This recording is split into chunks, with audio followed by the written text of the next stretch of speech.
Okay. Okay. So sorry about that. Good evening, everyone. Let's start.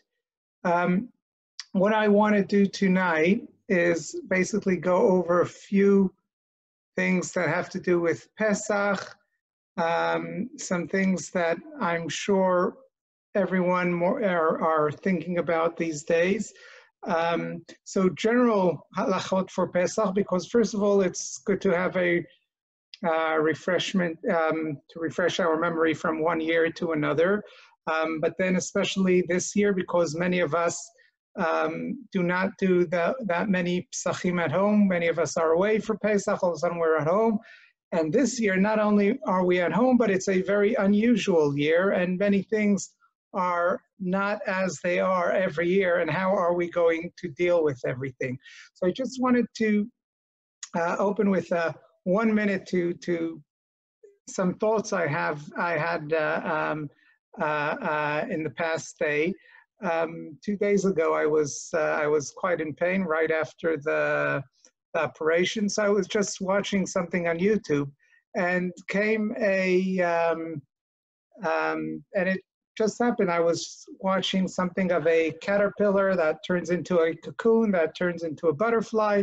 And I was thinking, isn't that us these days? Hashem is turning us into a cocoon, each one of us closed in our own shell. We're not able to go out, but like a caterpillar that closes into its cocoon only in order to later spread its wings and become a butterfly, so too perhaps if we do this right, and if we manage to la'amod banisayon, and la'amod banisayon, I mean that we really do what we have to in order not to spread the disease, to make sure that we stay at home as much as possible, and we keep to ourselves. And Be'ezrat Hashem, this will lead to our true cherut, to our ability of spreading our wings.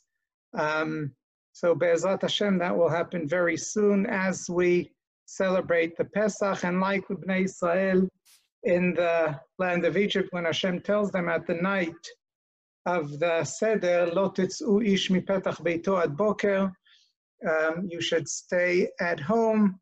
And so too Hashem is telling us that this year. So we do what Hashem wants us to do, and Be'ezrat Hashem, it would be for the best. So what I want to talk about tonight are a few things. First of all, shopping at the age of Pesach shopping at the age of Corona. That will be the first thing I'll discuss briefly. Then cleaning our home, even very briefly the cleaning itself, but especially koshering the various things, and how do we kosher utensils without having to go and to a main koshering facilities of the Motzah Datit, because even if they will have something, I think it's better that we avoid going to that as much as possible. Tvilat kelim, if we buy new kelim, can we use them without bringing them to the mikvah? Because I think, even though I know that the women's mikvah there's a very tight regulation upon them, and they're making sure that everything is okay, I'm not too sure about the kelim mikvah, although I was reassured by the Motzah Datit regarding that as well. But I have some thoughts as well about that. How do we do bi'ul chametz this year? Those of us who don't have our own yard, and we're not able to, we don't have a porch with a barbecue or something where we could burn the chametz. Are there any other ways we could do it? And last thing I want to discuss is, how are we going to do Leil HaSeder tonight? Some of us are going to be alone. What are we going to do about it? Is there anything to do about it? All of those things we're going to discuss tonight. So that's a lot to talk about. So I'll try and be as thorough as possible, but we'll have to run through everything. And if we'll have to have a follow-up, we'll have a follow-up. You just heard Rav Rimon on the phone. He's willing to have a shiur as well with the Keilah. That could be something wonderful. I think that's worthwhile exploring. So I might take him on that offer maybe and do something next week. Okay, let's start with shopping. So I'm not going to. Okay, maybe I'll start in order. No, I'll just do it in the order I wrote it in. And I'm sorry if it's not in a very, very didactic order, because I've been doing some of this from bed, and so it's not exactly in order. So what I'm holding here are machine shmura matzah. So there is some confusion that from a few questions that people send me. People are confused between hand matzah and shmura matzah. Shmura matzah and hand matzah are two separate things. Hand matzah could be shmura and could be not shmura. Machine matzah could be shmura, could be not shmura. It's somewhat like Derby and Oxford shoes. People always get confused. They don't know that Derby shoes can be Oxford and vice versa as well. It's not two separate things. So same thing with shmura and machine. So it used to be that all matzot were made by hand. About 150 years ago, they began to invent machines that made matzah. Some rabbis thought it was a bad idea because then the matzot have to be made, at least the matzot which we eat for Leila Seder, have to be done for the sake of mitzvah. And the matzot, since they're not made for the sake of mitzvah, because a machine cannot make it for the sake of mitzvah, it's not good enough. However, some rabbis, amongst them Rabbi Yosef Shalom Natanzon, they thought that it's actually an excellent idea, because they said the people that were doing the matzah those days were youngsters that were some of them were not the best careful in mitzvot, so you can really count on them. But he said the machines, I'm better, I know more that it was done correctly because the machine is a machine. So some rabbis, especially Hasidic rabbis, thought machines are bad. Some rabbis thought it's good. I use machine matzahs every year. Machine matzahs, not hand matzahs. But many people use hand matzahs for Leila Seder. It looks nice. It gives a better feeling, etc. Okay, that's about the hand and the machine. Then we have shmura. Now, what is shmura? Shmura matzah. So the Torah tells us we have to look after the grain from which we make, or rather, we have to look after the matzot. What does it mean to look after the matzot? So there are a few opinions. Some say it's to look after the grains that we make the matzah. From the moment we harvest the wheat, we have to make sure the wheat doesn't get wet, because once the wheat gets wet, it gets chametz. So we have to make sure it doesn't. Then we have to actively look after it. So shmura matzah, what we call shmura matzah, is matzah that was made out of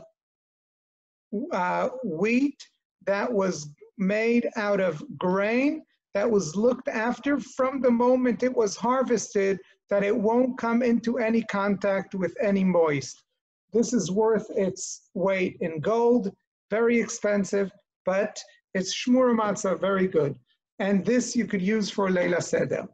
Then we have ordinary matzah, which is kosher matzah, matzah chai regaim.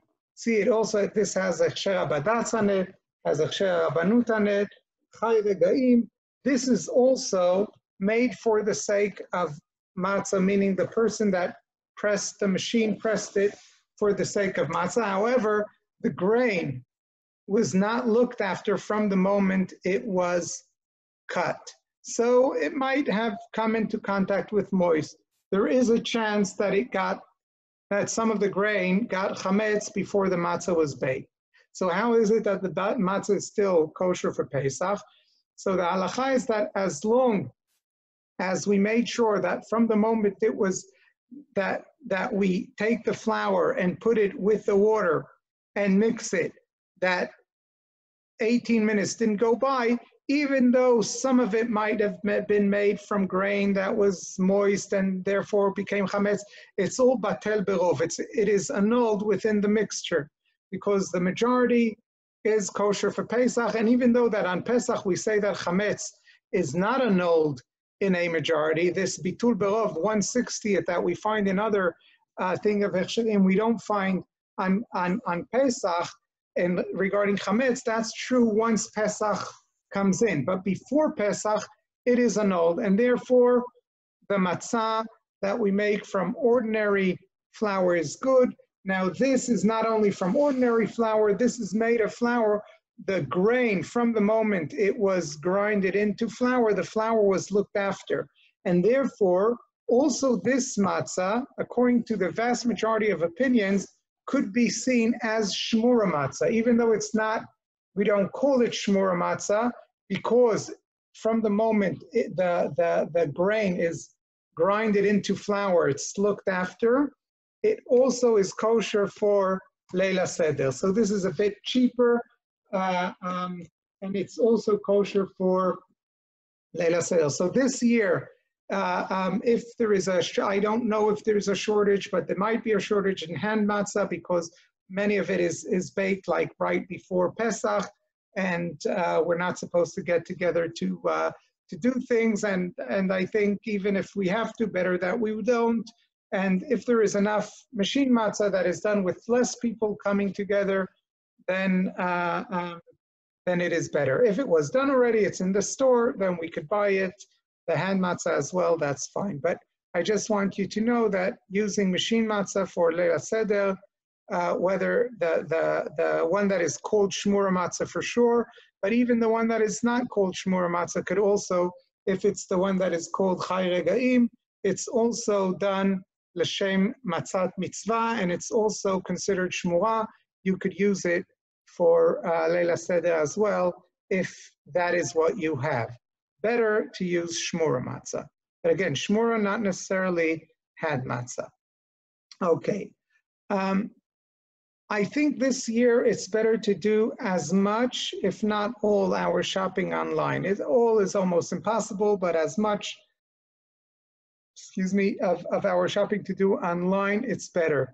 The only problem is if we do it online, then the stores that have better hechsherim don't necessarily have have facilities online, so you cannot order. And also, it's more likely that if you go to those shops, it is less likely that all the hanchayot would be adhered to in those stores. So I think it's better to avoid those stores unless you know of a store that has good hechsherim and also keeps all the hanchayot. Go there. If not, better to go to other stores, buy less hechsherim that maybe you wouldn't buy every year, because usually on Pesach we like to be be as stringent as possible. This year, I think we should be as stringent as possible with looking after not only our lives, but the life of an entire state, and out of social responsibility, civil and civic responsibility, not to do things that would put the public in danger, and go only to shops that look after the hanchayot, and if possible, do it online. Now, if it means less hechsherim, that's okay. Now, there is no reason to buy kitniot. So if we know something is kitniot, we shouldn't buy it. If we're Ashkenazim and we don't eat kitniot, that's the minhag of Ashkenazim, we shouldn't have it. However, if we bought something and we usually get it and it's not kitniot, but because we got it in a super and online, you can't always choose what exactly you get. You wanted one thing, they gave you a different brand. Then it depends. I think if it's proper kitniot, then it's more problematic. If it's ta'arovet kitniot, meaning it has some derivatives of kitniot in it, then if you want to be lenient with that this year, I think there is more room to be lenient with that. People who usually don't have, some people do have canola, some people don't, canola oil and its derivatives. Also those who don't, I think this year can be more lenient if there's a need. Yes. Another thing is things which are not mehadrin, but they use kemach matzah might be problematic because some of the things that use kemach matzah, some of it is on the borderline. So Rav Rimon, when I spoke to him right now before the shiur, he advises that that items that contain kemach matzah, to make sure they have a good mehadrin hechsher. If not, better wait with it until after Pesach and eat it then, if you can. Okay. There is many people ask me about quinoa. I know some rabbis say that quinoa is okay. I think that whoever avoids kitniot, then some of the reasons that are there for kitniot are there also for quinoa, and I'm not really for the eating of quinoa on Pesach. But then again, some think it's okay, and that's up to the individual. However, if you have quinoa, I would advise to try and get quinoa that is kosher for Pesach, because quinoa, similar to, and this is why I say some of the reasons not to have it, some of the reasons not to have kitniot apply to it as well. One of the reasons is that even today, when they're taken from one place to another, they're taken in the same containers that might have contained grain before. Containers are not properly swept of all grain before switching from one type to another. So it could be, you could find in like you could find from time to time in a hummus thing, you would find a grain of barley. You could also find in a quinoa thing from time to time a thing of barley or of wheat. I think it's not a good idea. So therefore it's better, if possible, to use kosher for Pesach. If someone wants to use quinoa on Pesach, better use kosher for Pesach quinoa. Okay, eggs. There is a chumrah to buy milk and eggs before Pesach. Milk and cheese in Israel, it's not necessary because Tnuva does not feed the animals chametz on Pesach. So I'll just explain shortly what we're talking about. There is an opinion, and it's an opinion, not everyone holds that way, that if an animal ate chametz on Pesach, you cannot drink its milk or eat its egg if it's a bird. Why? Because chametz is not just non-kosher food, meaning if an animal ate non-kosher food and then had milk, that's not a problem, because it's not that food anymore, whatever comes out of the animal. But chametz is not only non-kosher food, it's also, you're not allowed to have it, it's a isur hana'ah, you're not allowed to enjoy it in any way. So therefore we are more stringent, and if an animal ate it on Pesach, some say it's problematic if the animal belongs to a Jew. If it belongs, if it belongs to a non-Jew, that's not a problem. However, here in Israel, it all belongs to a Jew. But as I said, Tenuva makes sure to source its milk only from refatot where the animals are fed non-chametz on Pesach. So that's not a problem. You could buy dairy products also on Pesach, even if you want to go according to the stringent opinions. Eggs, there is no hashgacha on that. And therefore, if you want to be stringent, it's better to buy all the eggs you need for Pesach before Pesach. Again, it's a stringency, not a necessity. Sorry, just a quick question for you. So it's chometz she'amad alav ala Pesach. So if the cow has a heter mechiras chometz, you're okay? No. It's not a heter mechiras chametz. It's that the cow is not eating chametz on Pesach. It's not chametz she'ava alav Pesach. It's that the cow is eating chametz on Pesach. Okay, that's got the it. problem. Okay, so but Nuva makes sure that it sources its things from places where the cows don't eat chametz on Pesach. Okay. Next thing, medicine. Only medicine that has taste, that is sweetened in a way, needs a hechsher. Medicine that is not sweet does not have to have a hechsher. You don't have to look if it's on the list. If it's bitter and disgusting, that's fine. It's not food. It's not ra'ui la'achilat kelev, and that's no problem at all. Most likely it doesn't have chametz, even if it has some sort of something that is made out of grain. It's not for sure that it fermented and that it became chametz, and even if it did, it's not ra'ui la'achilat kelev, that's fine. Cosmetics, meikar adin strictly do not need a hechsher. There is a stringency regarding cosmetics which are used to enrich the skin. So not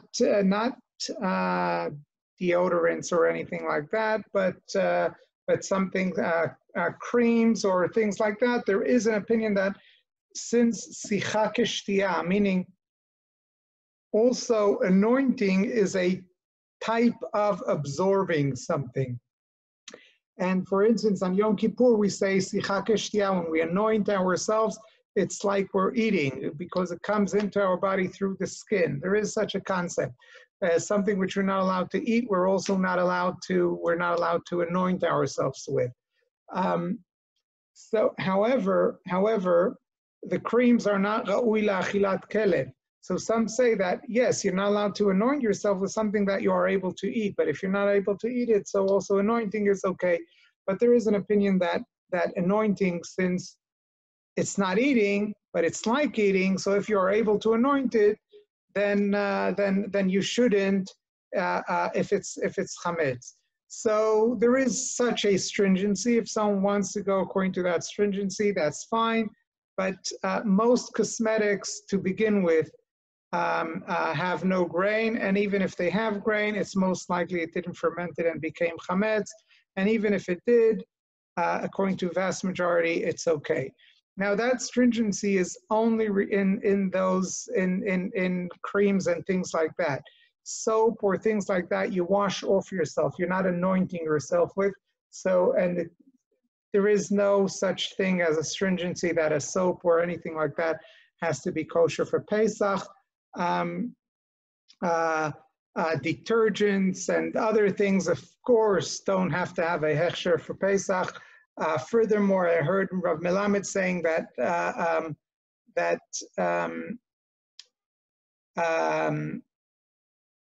kashrut authorities or kashrut agencies that give a hechsher to dish soap or washing soap or shoe polish, then you should be wary of such agencies, because either there are such amei aratzot that they don't know that there is no chance, there isn't, meaning there are certain things which you could say there is a stringency. So let's say on a cream, which you anoint yourself, you say there is such a stringency, there is such a thing, then I do it. Then I understand why it has to have a hechsher. But shoe polish, there is no way in the world that it would be, even if it's made out of pure grain. It's not raui la'achilat kelev. It's not food. There is no opinion, even the most stringent in the world, that it needs a hechsher. So if someone does give it a hechsher, either they're cheating customers and making sure then just finding a way to get money, or there's such a me'aratzot that you have to be wary of their hechsher in any case.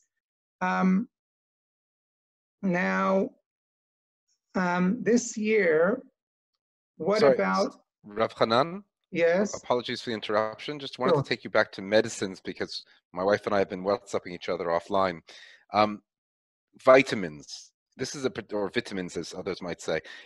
This is a particularly important time for us to be keeping our immune systems up. Do those fall under the gedder of medicines in terms of being able to? No, vitamins are not medicine. They're considered food. Usually, they'll be sweet and.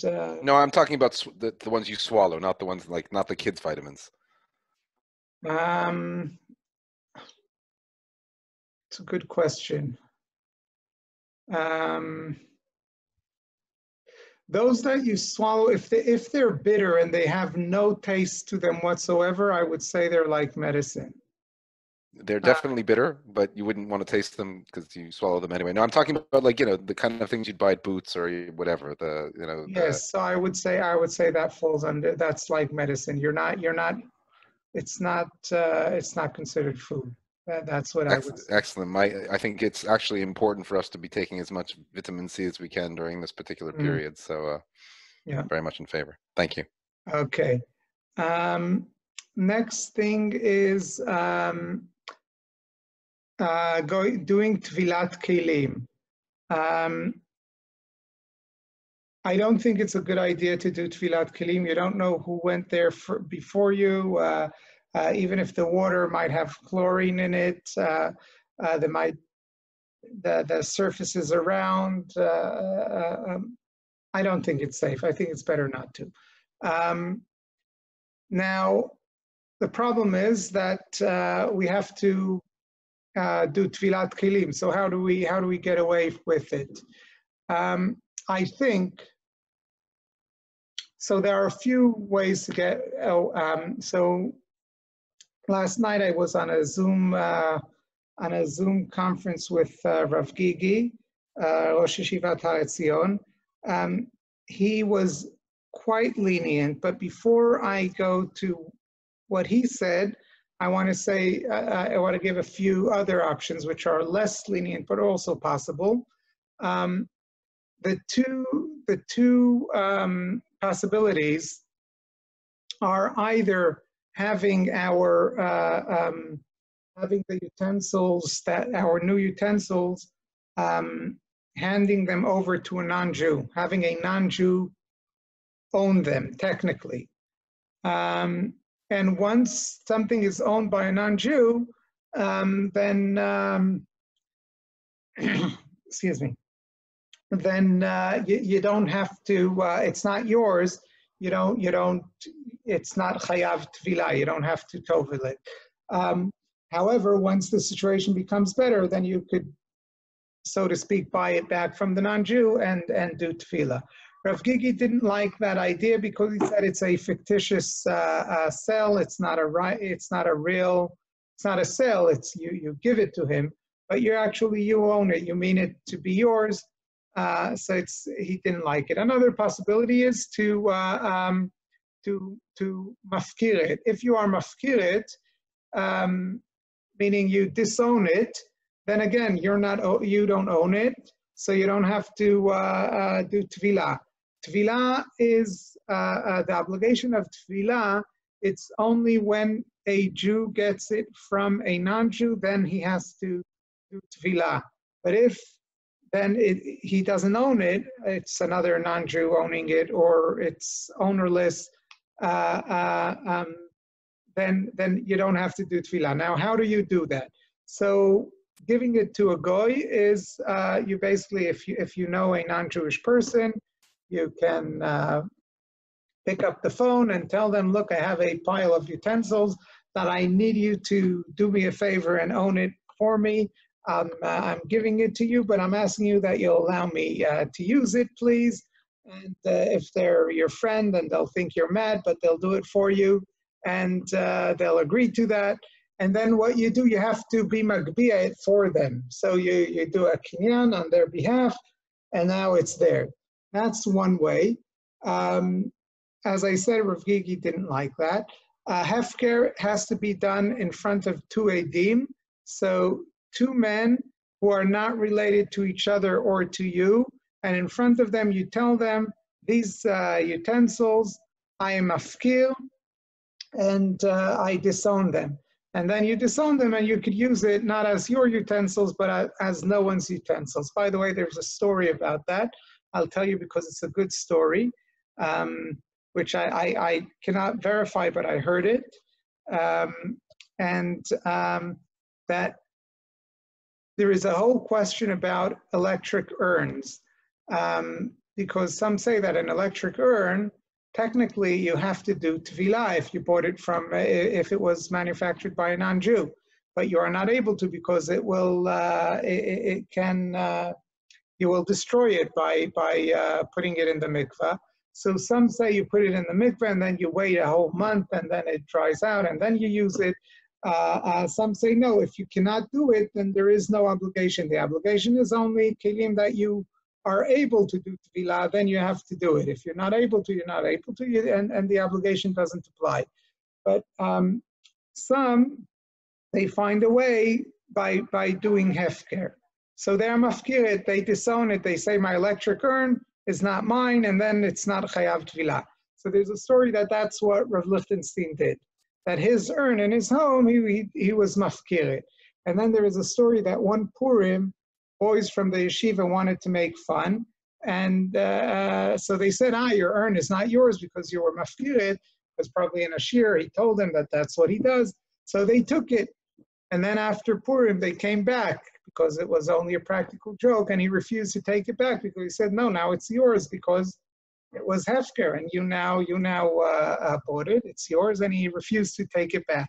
So he made sure that it was a real hefker thing. But here too, Rav Gigi says it's fictitious because you don't really mean to disown it. If your neighbor would come and take it, you'll at least inside feel a bit, you would be angry. So he says it's not a real thing. What does he say? So he said there is an opinion of the Rogachover, one of the great rabbis in Europe at the early 20th century, late 19th, early 20th, who held that Sofnat Paneach, who held that utensils that are mass manufactured do not require tevilah at all. Meaning tevilah is only for things which are manufactured at home. Something which is manufactured in an industrial way, it does not require tevilah.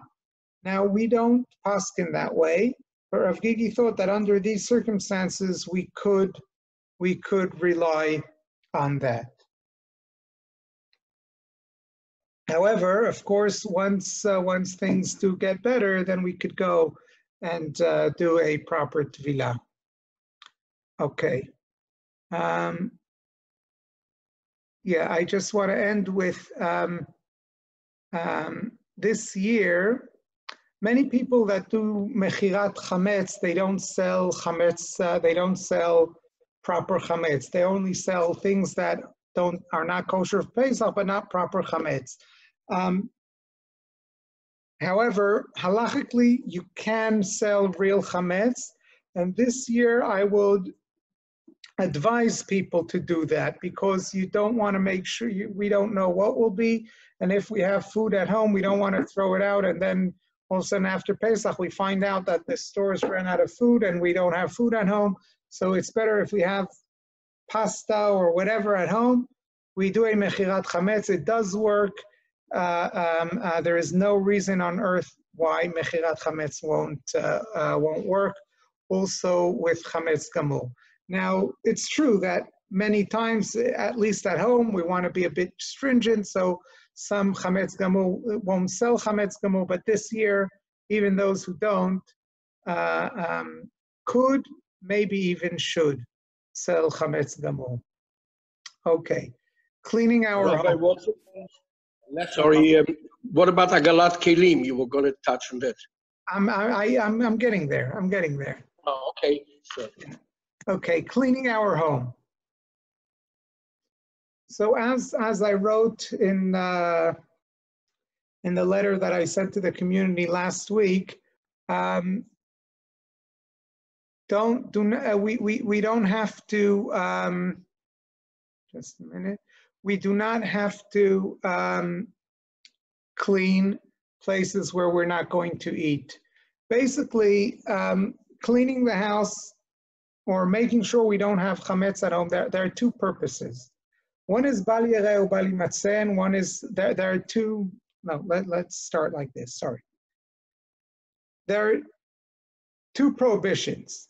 The one is not to have chametz, and the other one is not to eat chametz. Now, in order not to have chametz, we have to make sure that we don't have something which is substantial. So if there are crumbs of chametz lying somewhere, crumbs are nothing. It's not substantial. We do not transgress the isur of bali yireh or bali matzeh if we have some crumbs in some corner.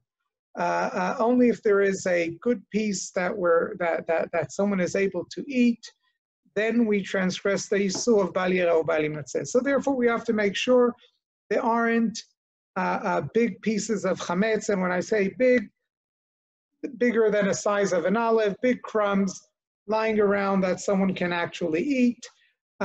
We shouldn't have them lying around. Most people, even with children, don't have such crumbs lying around, and if they do, then Pesach is the least of their problems.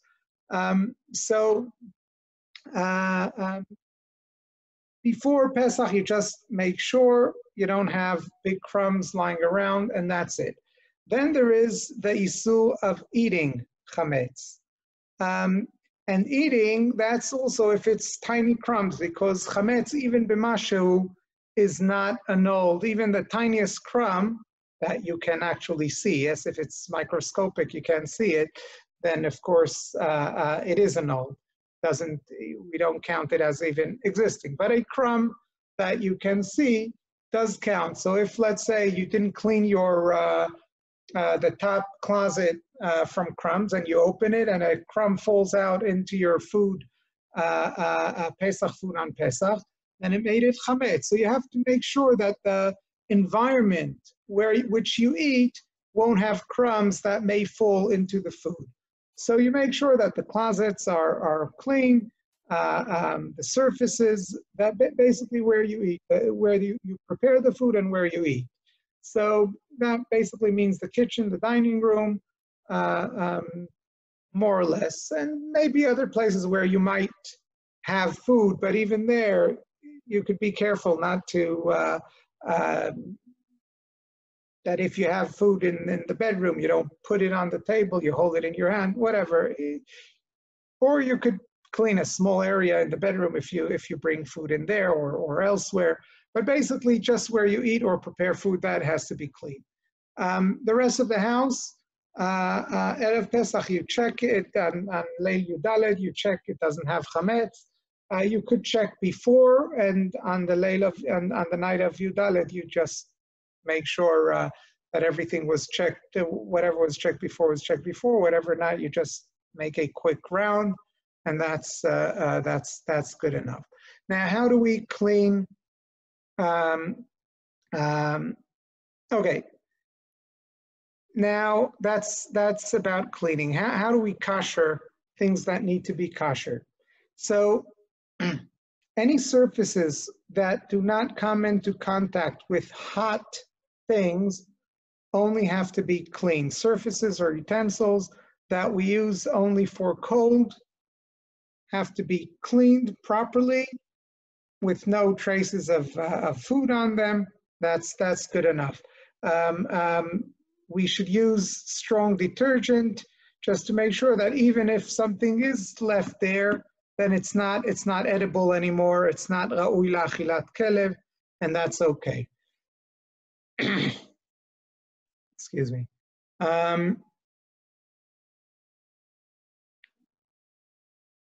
Now, places where we do use for hot should be kashered. Now, I'm sorry, we don't have too much time, so I won't go into all the ekonot. I'll just say very quickly.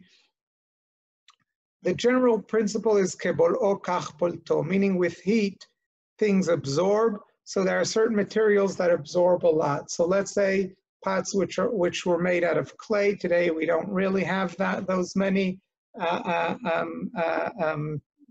Usually pot. I used to have a pot made out of clay, but it cracked. I don't think people usually have them. They absorb a lot, and there is no way of really koshering them. Even though theoretically there is, but usually we say there isn't. Other materials could be koshered. So it depends what they're used for. A pot which is used for boiling, meaning that the food comes into contact with it with moist, then that's the way it is koshered. It's with hagalah. Something which is not, that comes into contact not with moist, but or with not enough moist, let's say a baking pan, or a frying pan which we don't use too much oil with, like a Teflon pan, that cannot be just done by dipping it in hot water to kosher it. That we need to do what is called libun, actually put it in the fire. Now, some things we're able to put in fire, some things we're not able to put in fire because they won't stand the fire, and therefore there is no way of koshering them. So I'll go one by one, and we'll say we'll see how to do it. The working surfaces in the kitchen. So depending on the material, there are certain materials where you're not able to put hot pots on it because it would ruin the material, and usually you're very careful not to. You'll always put something on it to make sure it doesn't come into direct contact with it. Then you clean it well. If you can cover it, that's the best. But even if you don't, if you make sure also on Pesach, like all the time, you don't put hot things directly on the shaish, on the surface, but on whatever you put the pots on those, that you just make sure that those things are clean, are special for Pesach. If it is made out of stone, granite, marble, then you kosher it. If it is, I'll soon explain how. The same as if it's made out of stainless steel or anything, any other of those materials. What do? You basically take hot water, you boil a kettle, and slowly pour it onto it, and go through. You'd have to boil a kettle through a few times in order to cover the whole thing properly. The sinks themselves, you could kosher the same way. Now, sinks are not always made out of material. Some sinks are made out of stainless steel. You could kosher them, no problem. But some of them are made out of some sort of ceramic material. And that is a bit more problematic to kosher. So what you do, you basically make sure not to use warm water on Pesach, not hot boiling water, as long as it's not over 45 degrees. The water which you have which you use in the sink, then that's fine. Only if you have very hot water that was poured in the sink, then theoretically the chametz that might be the chametz residue that might be stuck somewhere to the sink might get off and go into chametz, into the Pesach things. But if not, then that's fine. Then there are things which are made out of even kesal, for instance. It's stone, but it's pieces of stone glued together. So some say it's like stone, some say no, it's actually like clay, and it cannot be really kosher. What I heard from Rav Gigi last night is that this year, although usually it's better to cover even kesal, this year he does not. He thinks that covering surfaces, it's not a good thing, because you should be able to clean things as much as possible, and you don't want places where when you use covers, different covers through the shaish, it becomes messy, and you might not be able to sanitize it properly. So it's better to not cover this year. And just when you put on, so kosher the even kesal, but when you put pots down, don't put them directly on the even kesal, but on top of something, not this coaster, but like something that will be between the hot pot and the even kesal. And the same of other materials which are similar to that.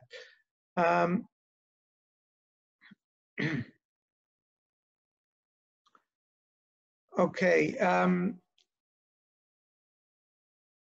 Stoves we clean and basically turn on the fire with a pot. If it's a gas fire, with a pot on it, and just make sure that it's on for, let's say, 15 minutes, something like that. And that's the way it koshers it. Some people, if you want to be more stringent, you could cover the bottom of the stove with aluminum foil. And if you are more stringent, you could also cover the, how do you call the chatzuva itself, the pot, the thing that you put the pot on. What do you call that on? The grate. The grate, yes, thank you. Then you could do that as well. Okay, if you have electric stove or an induction stove, clean it very, very well with detergent, etc. And then put a pot on and leave it on for, let's say, 20 minutes to make sure. That should be fine. Some people I know. Pot or a chametz pot on the induction. An empty chametz pot that you didn't use for the last 24 hours. Okay, thank you. Yes. Okay, the oven. If you have an electric stove or an electric, what are those things called? Induction? It's not an induction. I have one that's electric. Yes. It's like an induction, but it's not induction. It's electric. Yes. So you leave. It's good to leave a pot on when you put it on, because basically without the pot takes.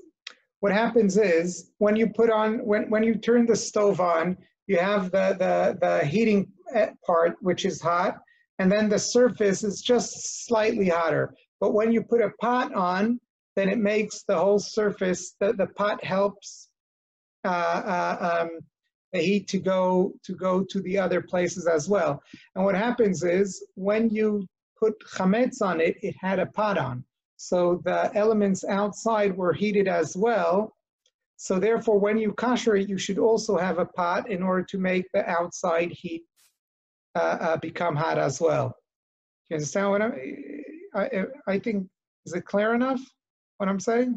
Sorry, Rabbi, on the subject of the induction hobs, we were previously told to pour boiling water onto the glass. You're saying we don't need to do that anymore? some people say to do that, but I don't understand what's the point, because that I would think be the point is that with the induction, the spaces between the rings do not get hot at all. It's the pan that gets hot, not the stove. right, right. But if they don't get hot now, then they didn't get hot also when they were used. Nachon. So Okay. that's, yeah. I'm Okay. happy with that. Sorry, what? Rav Chanan, on the question of the stove, a gas stove, ordinarily you would have a grill, which we would then take to the Rabbanut to either do libun or agola with it. Right. What do we do? Right, right. I cover it with silver paper. What do I do? So that's what I said before. I think if you put a pot on the fire, then the fire spreads and basically reaches the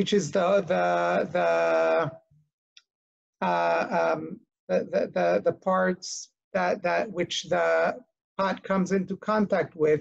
They reach all those parts, and that the fire of the gas will do the libun. So it's better when you can to bring it to the place, but if you can't do it, then you do it that way. You leave the pot on and do it that way. Okay. Okay? Thank you. Okay. Okay. Getting to an oven. Okay, best thing, if you have a self-cleaning oven, then that's any oven that reaches over 400 degrees Celsius is basically considered libun chamur. So anything that you could put in the oven beyond 400 degrees, that's libun. So you basically, once you do that, the oven is kosher for Pesach. If you don't have a self-cleaning oven, so you have to clean it well. You clean it with the strong materials which you clean ovens with. You take apart all the grids and the things that you're able to take apart, clean them very well, and then you turn it on to its highest degree, and you basically leave it that way for an hour or so, and that koshers the oven. Koshering the pans of the oven, that's already problematic. The common practice is that oven pans are not koshered. People either use special ones or chad pa'ami ones on Pesach. The same goes for the grid. Now, if someone doesn't have a special grid for Pesach, then you could leave the grid in the oven when you kosher it. You kosher it with the oven. However, according to some opinions, it's not enough for the grid. I don't have time to explain now why, but it's not enough according to many opinions. So therefore, don't make sure that food either cover the grid with foil, or make sure that whatever you put in, you have something between the grid and the pan that you put into the oven every time you put it into the oven. That's an oven.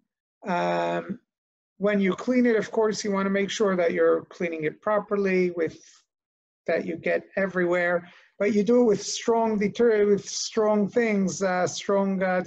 and that basically also it's pogem. It makes any chametz which is in there, chametz residue, unedible. Microwave.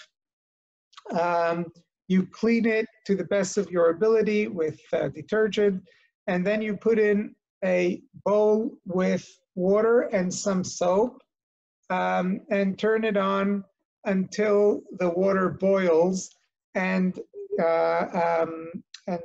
fills and fumes fill the microwave. After that, don't be very careful. Wait a bit before you take the bowl out, because if it's very, very hot after that. And then the plate itself and the piece that runs under it, any piece that you could basically take out, you should do hagala to. I'll soon explain what you know what? I'll explain now hagala is. Hagala is basically you take a pot, a chametz pot that you didn't use for the past 24 hours, you boil water in it, whatever you need to kasher, you dump into that water and immediately take it out and dump it into cold water. That's hagala. So the plate of the microwave and any other parts that could be taken apart from within the microwave, you do hagala to. Some will also cover the plate after doing hagala. They'll cover it with nylon nitzmad. Nylon nitzmad, please help me. Sorry? Saran wrap, plastic wrap. Thank you. Okay. Cling film in English. Cling film in real English. Yes, cling film. Right. That's the one that I know. Okay. Chanan, even if the plate inside is glass, you do hagala or in the microwave? Right. So there are different opinions. Ashkenazim, the Ramah holds that glass you cannot do hagala to. However, there are opinions that glass that could stand being in the oven could be kosher. It's not like clay. So when it comes to the microwave plate, because we don't put the food directly on that, it's usually on something which we put on that, then we're makel with that. And as I said, that's why also some would put cling film on it as well. Okay, dishwashers. Dishwashers, some people, so when I was young, I remember that dishwashers, we said, cannot be koshered. So on Pesach, people basically did their dishes, or some people had special grids for Pesach. They would kosher the thing itself, but the grids they would not the grids, the drawers, they would change. Today, the racks. Sorry. Yeah. The racks. The racks. Thank you. The racks. Today, the common practice is many people do kosher dishwashers. The way to do it, you clean them very, very well. If the racks could be taken apart and brought to hagala, that's better. Now we're not able to do hagala. Now I don't want people to do hagala outside the home. So I think there are two ways of doing it. Either doing a hagala be'irui at home. That means to take it apart, put it on top of the sink, and boil a kettle and immediately pour it part by part until we go over the entire rack that way, kosher the racks that way at home. Or if we want to be a bit more lenient, then according to many shitot, we could just leave it in after cleaning it, we leave it in the dishwasher, put it on the highest cycle, the highest heat, and the longest cycle, and we leave it that way, and that koshers it. When we do it that way, Rimon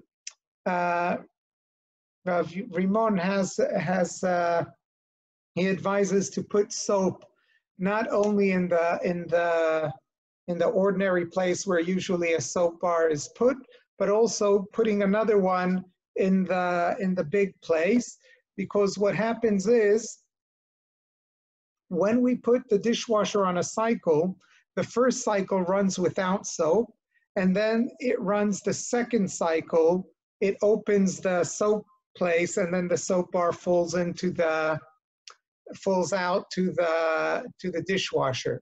So, but if we put another soap bar in the dishwasher itself, not only in the soap compartment, then it will basically go through 2 cycles with soap, and that way it would be cleaner and better and super duper kosher than just having it one cycle with soap. So that's the dishwasher.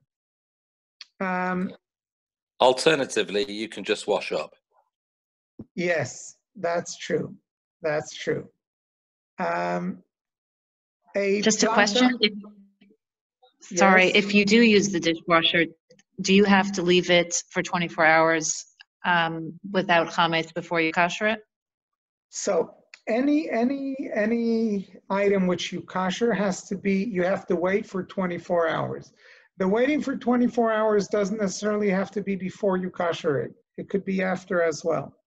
Meaning between using it chametz and using it not chametz, 24 hours have to go by, and somewhere during those 24 hours you do the koshering. Okay. Okay, a plata shel Shabbat. How do we kosher a plata shel Shabbat? Very quick question for you about the 24 hours. 24 hours applies to sink and all koshering, but that's only hot things, right? So if something cold touches it within the 24 hours, you're fine. still okay. Yes, Okay, yes, correct. Okay, plata. Plata shel Shabbat, we have things dripping on it, and it could be very, very, very difficult to clean. But if you work very, very hard, you are able to clean it. But it is hard. It is difficult because if you had a cholent that overflowed and went onto the plata itself, very, very difficult to actually scrub it off. It is possible. So you do that to the best of your ability. Then you turn on the plata, you leave it on for, I would say, more than an hour, because usually it takes more than an hour to heat up. You keep it that way. And by the way, when it's hot, it's easier to clean as well. But okay, so you make sure it's clean as much as possible. You leave it on. And I think you should also cover it. Now, you should be very careful when covering a plata. Some people that cover a plata, they cover it from the sides as well and from the bottom, and then it's a fire hazard, very dangerous. Don't do that. But if all you do is take a sheet of foil, which is slightly smaller than the plata itself, and you just cover the top of the plata, that's fine. That's not a fire hazard. That won't create any problems. So I think doing that is the proper thing after cleaning it and making sure and koshering it. Again, do not cover it going down or and definitely not under, because that could be dangerous. Only putting on the top. Okay, table. The table should be properly cleaned. Now, people used to kosher tables. Our tables today do not stand being koshered, and also they're usually covered. So we just make sure they're covered the entire Pesach. If we could use 2 tablecloths, it doesn't even have to be a plastic one. It could be a regular tablecloth. We could have one that is there that doesn't come off the entire Pesach, and on top of that, we could change them as we want during the Pesach. A barbecue, if we want to have now usually, sometimes we would take the grid of the barbecue to do libun. If you have a barbecue that you could close and it gets higher than 400 degrees inside, then just clean it, put it on the highest, wait for it to get over 400 degrees, and it's kosher. You could use it for Pesach. Okay. Now, pots and pans and other things that we would usually bring to the main place. Now, hag'ala we could do at home. We take our biggest chametz pot, don't use it for 24 hours, then boil hot water in it. Now, here, unlike the ones which you are koshering, you really don't want to use it for 24 hours before, because you are going to use it for koshering. So don't use it. Then fill it with water, and whatever you have to do hagala, put in that pot. Do your own hagala at home. If you have some sort of net or something that you could use for putting in things and taking them out, once you get the hang of it, it's quite easy. You put a bowl of cold water next to the pot, and then you put something in it and take it out and put it directly into the cold water bowl. And just make sure that you bring the water to a boil before you dip something in it. And from time to time, you'll have to stop, wait, have it come to a boil again, because once you put in many things, then it cools it off. So you'll have to wait, bring it to a boil again, take it. Now, when you dip things in, don't leave them in for too long, because what happens is you want the chametz, that is the chametz residue that is stuck to the utensils that you're putting in the hot water. You want it to shed it off, but you don't want it to start absorbing all the chametz which is in the water because of the previous things so you want to put it in for for like 2-3 seconds and out and directly into the cold water. Now, if you have pots which have plastic handles, you want to make sure that they're clean. You could, it's best even if you take apart the handles and clean them that way. If not, just make sure you put enough soap that the soap goes into all of the nicks and the crannies there, and makes any chametz that is there, renders it unedible. Now, things that require libun are more problematic, but I touched upon that before, like the grids of the stove I spoke about, and yeah, and that's that. Okay. Next thing is bi'ur chametz.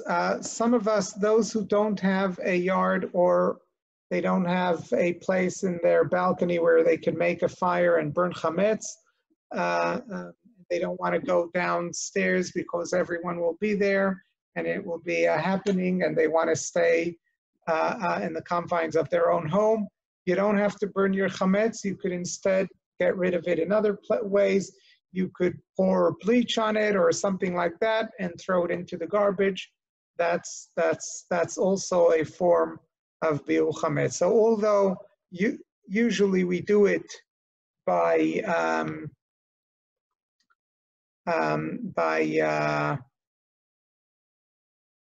fire, this year, if you are not able to, or if it's difficult, you could do it in other ways.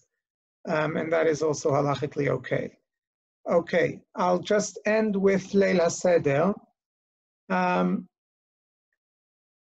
Okay, this year we have to stay alone, and this is a very, very serious matter. And many of us have, many of us are going to be alone on Pesach. Many of us have parents or relatives that are going to be alone on Pesach. But we shouldn't make any concessions and invite people over, because we have to take into account the Kant's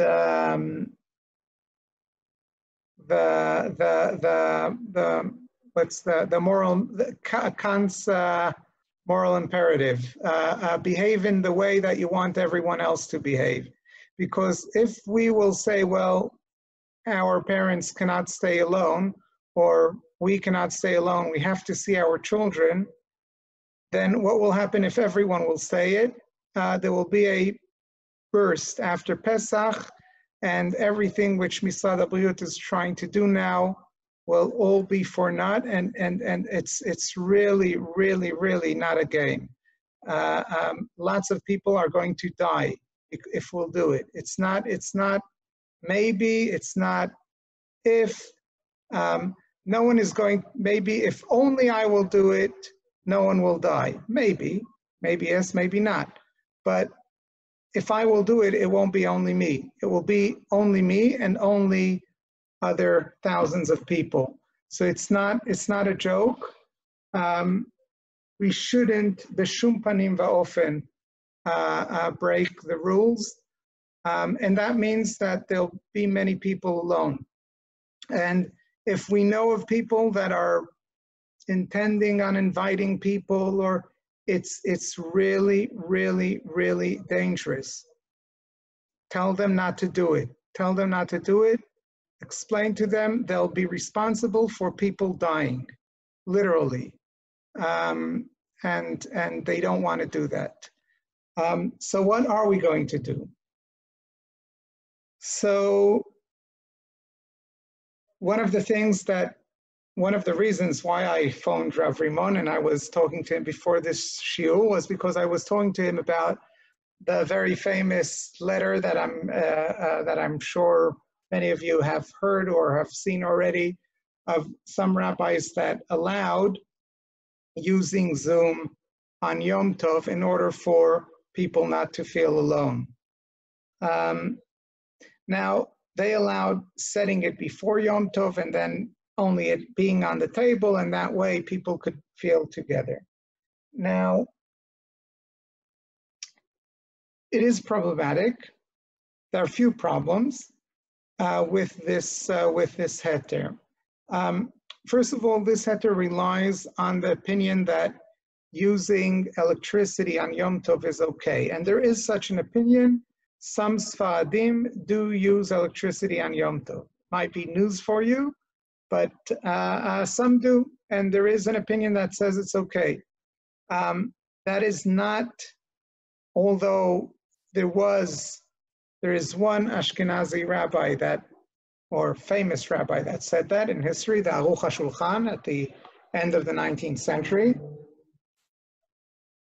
It's never been the Ashkenazi practice, and also the vast majority of the Sfaradim never practiced it. However, those that do use electricity on Yom Tov, they go according to their rabbis, and they have yesh lahem al mi sheismechu. However, that's not the only problem with Zoom, because with Zoom it's not only using the electricity. There are also problems of kotev. When you look into a screen and you mean for the other person to see you on the other screen, so you are happy with your picture being formed on the other side of the screen. According to many, it's considered kotev, which is one of the lametet melachot, which are not allowed. And that is not allowed also on Yom Tov.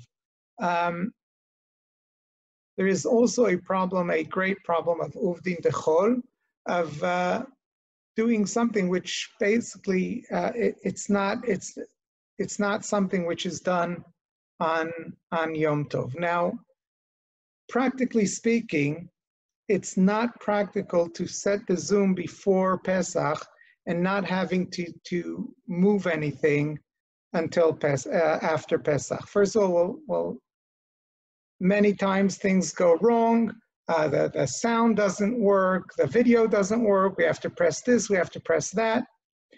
And what Rav Rimon pointed out, and I think he's 100% right, is that what might happen is that we'll set it before Yom Tov, and we'll build up hopes that somehow we'll be together on the Seder, and then something will go wrong, and the video won't work, the thing won't work, we can't call each other, we can't do anything about it, and then the expectations that were built, and the disappointment, that would be even worse than not having that.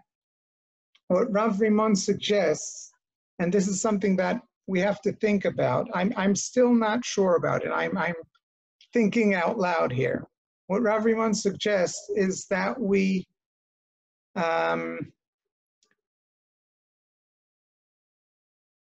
not davening in shul, so we could daven mincha gdola on Erev Pesach, and 1 hour before Pesach, every family can get via Zoom, Facebook, FaceTime, however, every family the way they do it, and we could get together the entire family. So it's not only usually the grandpa and grandma go to